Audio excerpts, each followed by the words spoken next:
இப்போ நம்ம செய்ய போகிறது வந்து ரவை உப்புமா. அதுக்கு நான் வந்து அடுப்பில் இலுப்பச்சட்டி போட்டு அதில் வந்து தேங்காய் எண்ணெய் விட்டுருக்கேன். தேங்காய் எண்ணெய் நல்லெண்ணெய் மிக்ஸ் பண்ணி பண்ணால் நல்லாயிருக்கும். இல்லை உங்களுக்கு பிடிச்சதுன்னா நீங்கள் பியூர் தேங்காய் எண்ணெயிலே பண்ணிக்கலாம். எண்ணெய் நல்லா சுட்ட பிறகு கடுகு போட்டுக்கோங்க.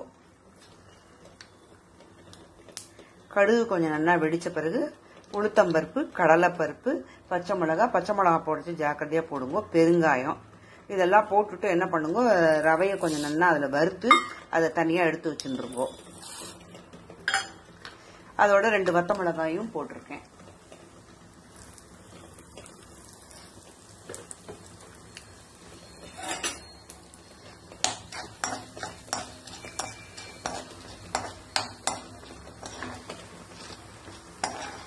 கொஞ்சம் நல்லா செவந்து வரட்டும்.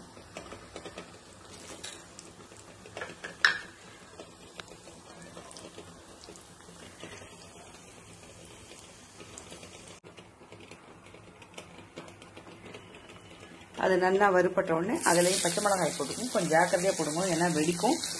இஞ்சி போடலாம். எங்கள் ஆத்துல இஞ்சி பிடிக்காது, அதனால் அவள் வந்து வேண்டான்னு சொல்லிட்டா. இந்த டம்ளரால் 1 டம்ளர் ரவை எடுத்துட்டுருக்கேன் நான். அதையும் இதில் போட்டு நல்லா வறுத்துருங்க. நல்லா வறுத்து எடுத்து வச்சுக்கோங்க.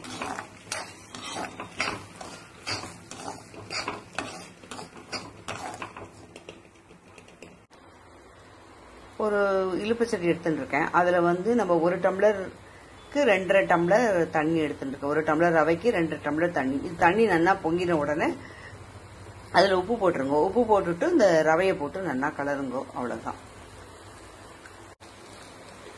அவ்வளோதான் உப்புமா ரெடி ஆகிட்டு. அது மேலே கடைசியாக ஒரு 2-3 ஸ்பூன் நெய் விடுங்கோ, நல்லா இருக்கும். அதை எடுத்து ஒரு பாத்திரத்தில் வச்சுட்டு அது மேலே கொஞ்சம் கொத்தமல்லியும் கருவேப்பிலையும் போட்டிருக்கேன். நெய் விட்டுருக்கேன். முந்திரி பருப்பு வேணாலும் வறுத்து போட்டுக்கலாம், நல்லா இருக்கும். அது உங்கள் இஷ்டம். உப்புமா ரெடி.